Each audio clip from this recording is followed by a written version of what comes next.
Hello, hello, hello, hello. I'm live back at it for our 7-day career makeover. Couple of minutes early. Why? So that we get acclimated, we get comfortable wherever you are and share it out with your friends and family before we get started. So you have you're give me your full attention and we're good to go. So I myself am sharing it out right now and I hope you are too. This is going to be a good conversation. We're talking all about the resume. So, right? Usually that's kind of the face that we make when we think about this. Not today. We are excited, excited, excited, excited because it's a good thing, right? Having resumes, having the ability to have a document where you can share your story and you are in control of what is being said for your career, for your background, for you. It's an awesome thing, guys. Awesome. So I'm here on Facebook. I'm here on Periscope. I'm here on YouTube.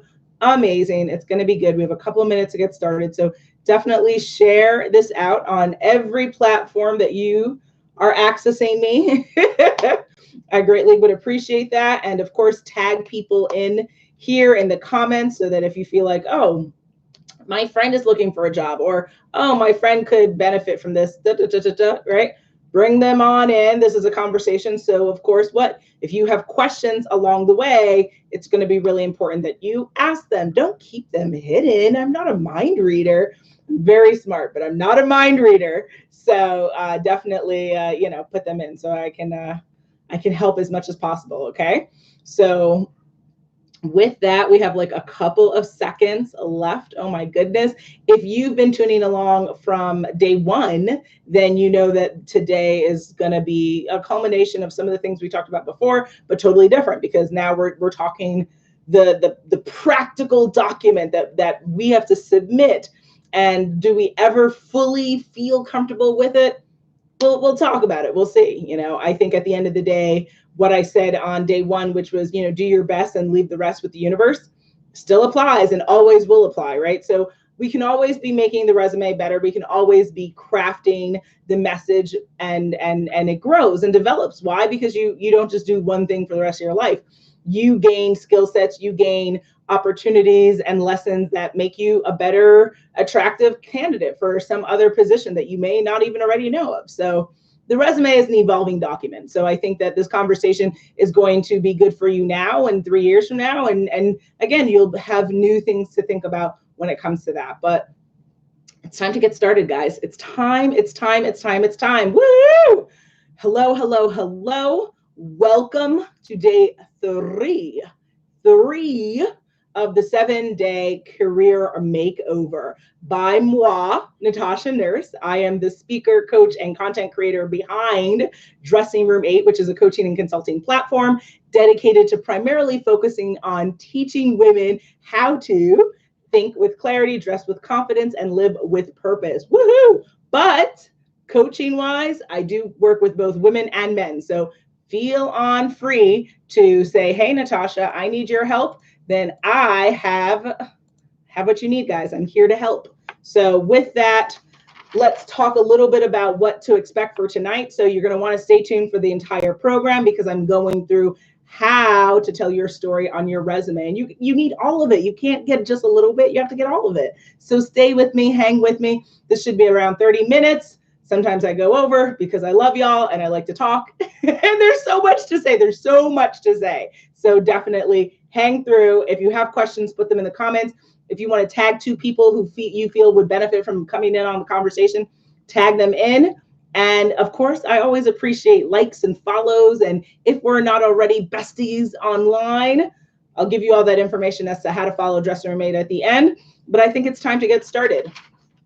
Number 1 with a bullet. Cover the basics. When it comes to your resume, we have to cover the basics. So I have several notes written down. I suggest if you have paper and pen or your phone next to you or something, tablet, that you can take notes. I think you'll really benefit from this. What do I mean by the basics? So first and foremost, accurate contact information, right? I've actually, as a recruiter, have been handed a resume where someone has crossed off something because they forgot to make the change before they printed it and gave it in to me, right? So That's a problem, guys, right? That's something under our control. We can do what? We can take one glance over the resume before we're submitting it to make sure, is my name fully spelt right? Is my address correct? Is this my proper email address? Do I have proper social media handles, right? A lot of people are now what? Putting their LinkedIn profile URL, they're putting their websites, portfolio links, right? All of those stuff, make sure it's accurate. So that's super simple, right? That's like, okay, Natasha, you're joking. No, it needs to be said. Okay, it needs to be said. So there's that. Also, and this is all of us, all of us can pay attention to this, spelling and grammar, right? It's not always the fun, sexy thing to talk about, but again, it's under our control, right? We can read and learn a little bit more about grammar if that's something you're struggling with. And I have a really great book recommendation. If you go to dressingroom8.com, go to my recommendations.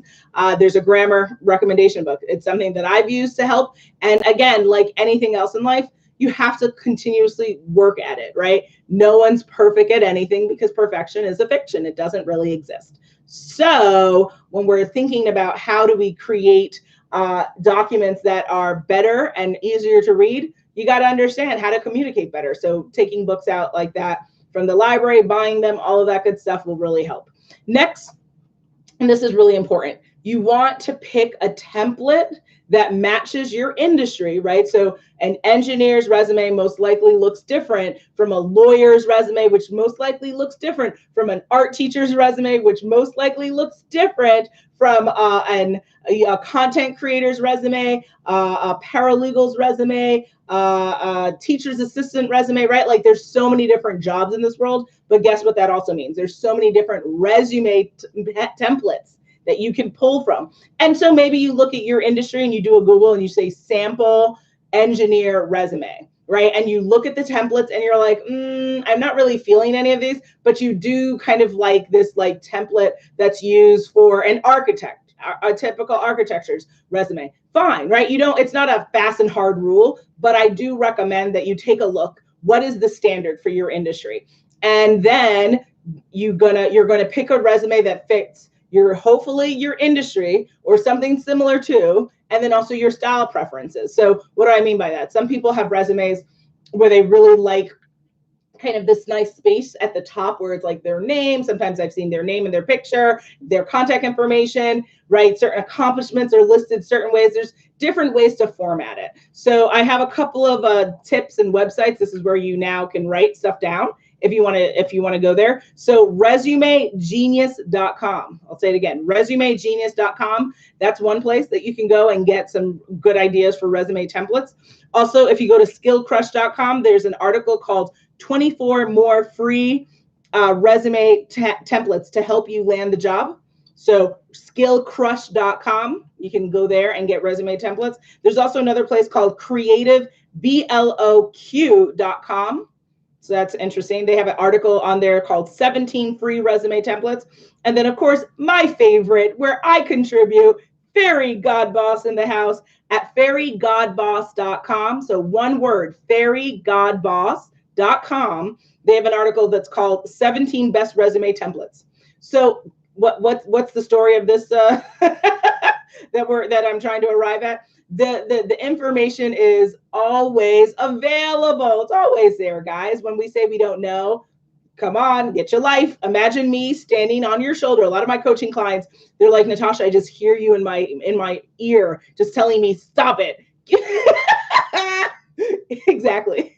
Get it together, get your life, and go and pick out some resume templates. Because if you're looking at your resume, I recently did that for my own resume. I wanted to jive up things. I do a lot of different things in addition to my business, right? And so I wanted to make sure that I myself liked my resume, and I recently refreshed it, and I was like, yes, I'm looking good. And wait a minute.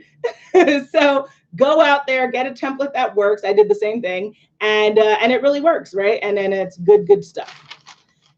Now, here's my first offer. I just want to make it crystal clear, just in case you have to go and you're like, oh, I want to know more. So if you are listening to this and you're like, I wonder what she would say if she looked at my resume. You don't have to wonder anymore. You can send it on over. So if you go to dressingroom8.com and you go to schedule a session, when you put in to schedule a free 30-minute session with me, you can totally put in the comments of like what type of coaching you're looking for, the opportunity for a resume, free resume audit, and career coaching session, right? And so that's what we would do. We would go through your resume on our call for 30 whole minutes. You'd have me, and we could totally plan out kind of what the next steps are for you, what you're looking to do, how I can be of assistance. All right. So that is an offer that stands, all standing throughout this whole 7-day career makeover. So definitely go to dressingroom8.com at the end of this session. Don't leave me yet.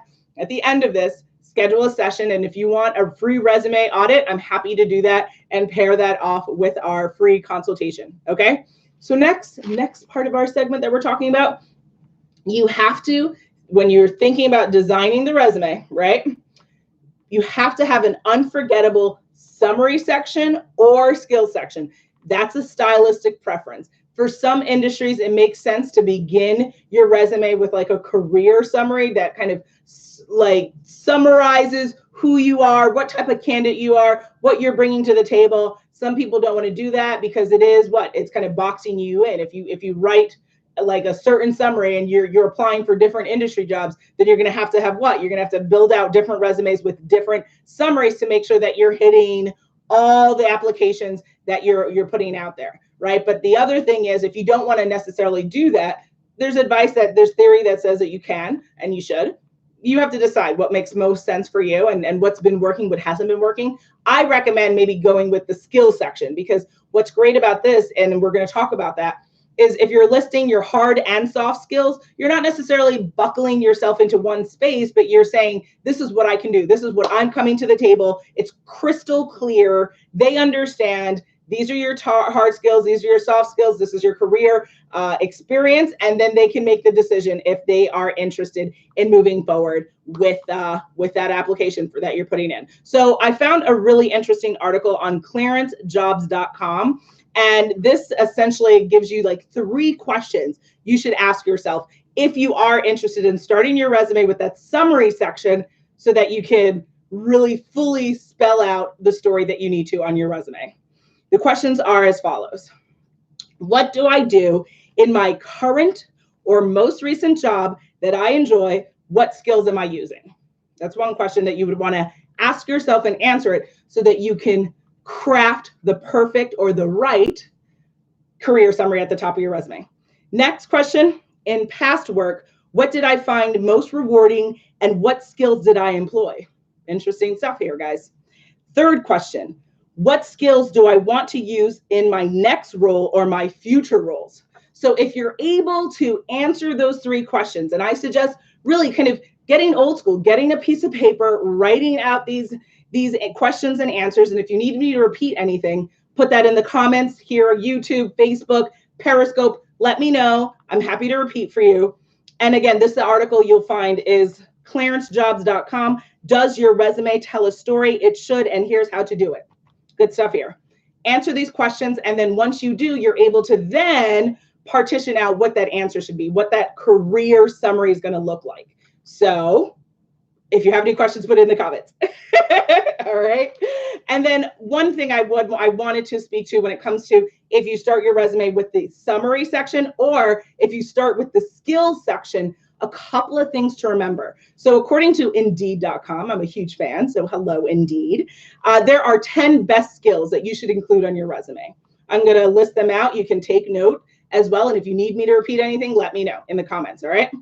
Active listening, communication, computer skills, customer service, interpersonal skills, leadership, management skills, problem solving, time management, transferable skills.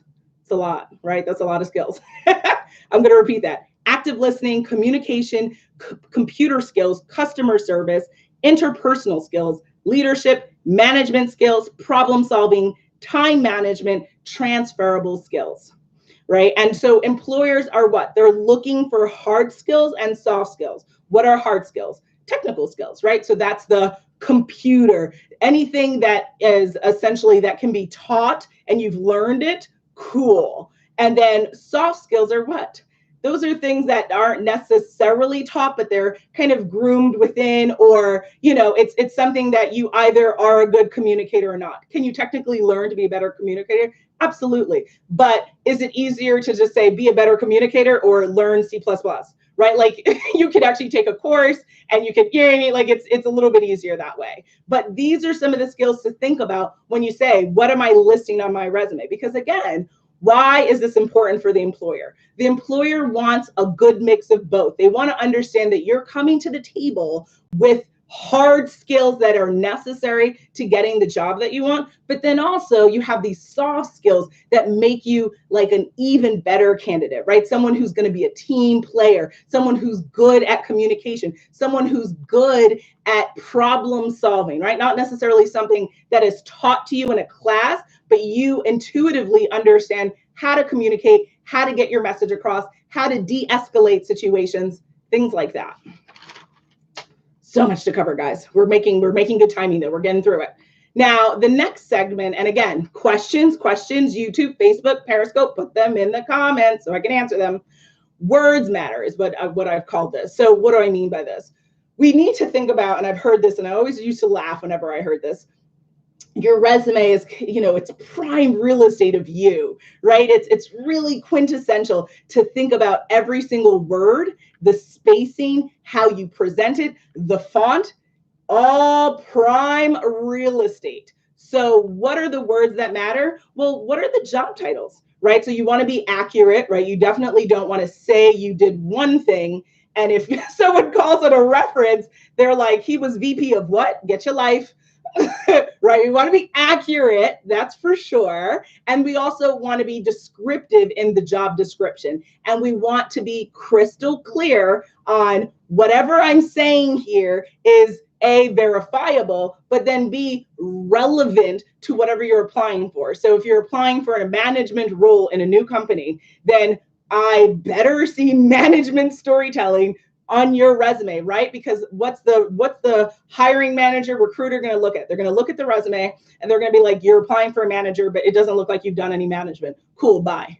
Right? Like sometimes you're really getting 2 minutes, 3 minutes max on some of these resumes, depending upon how big of a pool they're looking at. And if you look at any of the job applications online, I sometimes have seen people like thousands, hundreds, lots of hundreds of people applying for one position, right? The competition is vast when it comes to how much talent is in the pool, right? So you really want to make sure that when you do get the resume in front of someone, it's crystal clear that you are the candidate for this role. All right. Another thing, action words, right? So we want to, obviously you apply the right tenses when it comes to, is this a current thing? Is this a past thing? And if that's a grammar thing that you need to look into, again, on dressingroommate.com, there is on the My Recommendation page a really great grammar book that's like quick and dirty, helps you understand how to get through that very quickly. Words that you want to use and showcase essentially why this experience is relevant to the current job, right? And I think that the best way to think about how am I phrasing the job, like the descriptions and what I did there, you start to think in the employer or the interviewer's seat, right? If you were to change positions, right, and they're looking at your resume, and this is let's do a role. This is a teacher's position, right? And then I'm looking on the resume. What do I need to see? I need to see teaching. I need to see communication. I need to also see problem solving. I need to see some type of community development stuff. I would also like to see some maybe technological skills, someone who can understand how to use tech in the classroom. I would also maybe want to even see certifications, depending upon what the age group is, right? We might be talking about CPR, lifeguard, right? I would also want to maybe, I don't even know, see any type of psychological things. So many times our teachers are tasked with doing so much more than teaching, right? So anyone who's coming to the table with an understanding of how to enhance the role in kind of new and innovative ways, it's going to make a hell of a difference. All right. Now, things to remember. Ultimately, you want to present that you can actually do the job, and that's going to be with the words, the word choice, how you frame it, how clear it is to read it, the way that it's stated. Also, You're going to want to understand that the employer wants someone who can seamlessly come into culture, right? So any type of language that can indicate that you are just going to be a perfect fit, right? And it's not going to be a whole bunch of training, a whole bunch of, oh, this person's going to have a like a personality issue. No, no, no, right? We want to make sure it's a seamless, like it's so easy to say yes, they just have to. And then also, they want to see, like I said, what you're bringing to the table on top of that, right? So maybe you're applying for a teacher's position, but you have an engineering background, or you have, some other type of interesting background that you could start a new club there. You could right? Like if we're going with the educational scenario, but think about innovation and what you're innovating, what you're bringing when it comes to innovation in the role. All right. Now, storytelling resume wisdom. Forbes.com has an interesting article. It's called Storytelling, the Secret Formula for an Engaging Resume by Michelle Dumas. Great stuff here she shares.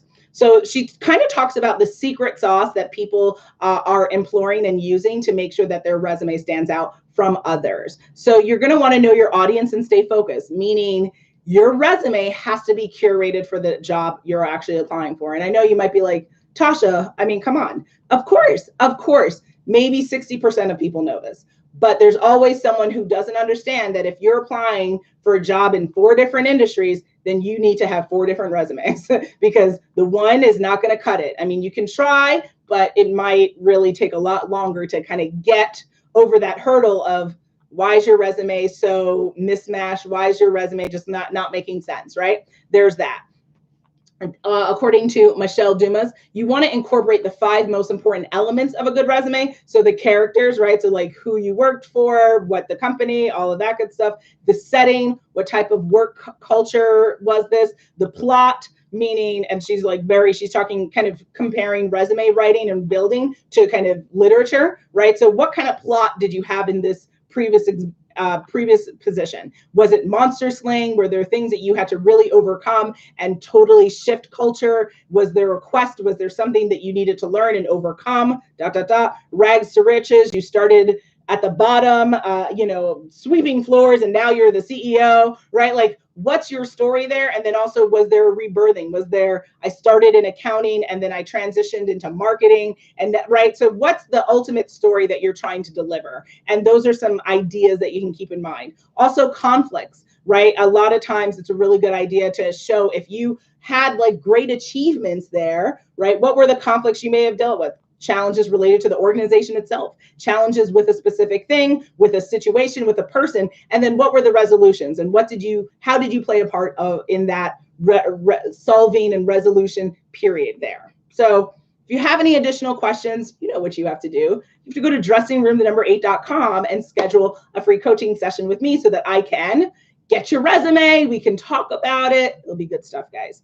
And also, she recommended in the article, organize stories by the employer or the job. So key things that we're talking about, what were your actions there? What were the results? What was your strategic impact, right? So if you were in a position where you were able to say, we started with this and I grew revenue by 20%. I eliminated costs by 10%, right? Those types of practical impact, strategic impact, I love that wording, it really can make the difference, right? It can take your resume from the bottom all the way to the top. And then that's, not something to sleep on. Oh my goodness, we're almost there, guys. So a couple of things left, and then that's pretty much it. Unless you have questions, I don't see questions, let me know. Mindset reminders. So this is something that I've had to tell myself, and it was hard. It was hard going. It's always hard, right? When you're trying to showcase to other people what you want to do, and it's not necessarily translating well on the resume, and you have to kind of circumvent that in the interview. You have to start to think about, well, what are the best uses of my time? How can I better storytell? ... It's always worth the time to edit, re-edit, review, start from scratch, start all over, start a whole new document, customize, get 10 eyes on it. If you even feel like you feel the need to hire someone to do the resume writing or to do the deal with career coaching with you, it's worth the time. It's worth the time, because if you want the role, then what do you have to do? You have to do your part. You have to put in the work, right? And we are good as human beings at a lot of different things, but are we good at everything? No. I wish. I wish I could play tennis and basketball and speak Mandarin and right. Like I we have our wheelhouses of like what we rock at, and then there are things that we're struggling at. And so you can do stuff on your own. Absolutely. I'm a firm believer of finding a way to do what you need to do. But sometimes, especially if your budget allows for it, bringing in help really can make a world of a difference, because you are looking to do XYZ with your time. And if you can outsource things and at least get additional support on something, it can make the process go that much faster, that much easier. So just think about your time, think about how much work you're putting into this. What could you do differently to make sure that the story you're telling on your resume is accurate, is making sense, and it's the story that's going to get you the job that you want, because that's most important. All right, next, and I had to tell myself this too. It's easy to say, right and wrong in life, but another good thing to do, especially when it comes to our job hunt, is to think about contrast, right? Is it really right or wrong, or is it different? It's different decisions, different choices. So, there's not one resume that one can have. There's not one way to interview. There's not one way to succeed in life. You can skin a cat in many different ways, as I like to say. And obviously don't go skinning cats, guys. That's like sad. But we really want to make sure, is the resume getting the job done, right? It's really not about, is this right or wrong? It's about, is it getting what I need done? Is it delivering to me what I want to happen, which is to land the job, to get this opportunity, to freelance, to, right? Like whatever, fill in the blank, whatever you're looking to do, is it getting it done? So if you have a resume and you've been applying for jobs for say over a month, right? And you haven't gotten any interviews, like not even a phone call, right? I would say at that point, it's time to take a step back and say, okay, well, maybe the document I'm sharing isn't necessarily getting the job done, in the sense of it's not getting me to the next point, because we should at least be getting to the interview stage, right? So, okay, so now we've changed the resume, and now we're getting phone calls, but then we're not getting the in-person ask. We're not asked to come in person. Then what do we have to do?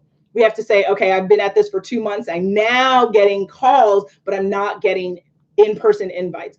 What else could I be doing? So it might need to come to you, right? What are you saying on the phone interviews? How are you presenting yourself? Are you stumbling? Are you sounding not confident? Are you not clearly articulating who you are and why you're the right candidate for, or the only candidate, I'll use that term, the only candidate for this position, right? Like thinking about that. So it's, and so once you then change and learn to, let me do some interview prep, let me do some mock interviewing. So now we're maybe 3 months out, and now we've gotten the in-person, and then hopefully at that stage, we're then what? We're sifting through offers. We're, figuring that process out. But we have to audit. What I'm essentially speaking to is self-auditing. Self-auditing is a necessary part of success. It might not be comfortable, it might not be enjoyable or sexy, but it's so necessary for that personal and professional growth. So we always have to make sure that whatever we're doing, we're taking time to do that self-audit. And it's not to focus on what you're sucking at. It's not to focus on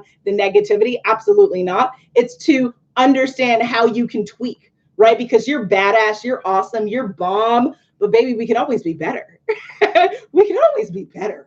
So how can we tweak things a little bit, and then we can go that extra 10 miles per hour and start trucking. That's what I'm talking about. But it's never, I never want anyone to think about self-auditing from the perspective of like dogging yourself out or putting yourself out. Nope. Because that's not helpful. During this process, we need to stay as elevated and as positive and as like gung-ho as possible. We don't want to be like putting ourselves down and like, I'm never going to get a new job. I'm never going to be able to change my industry. No one's ever, nope.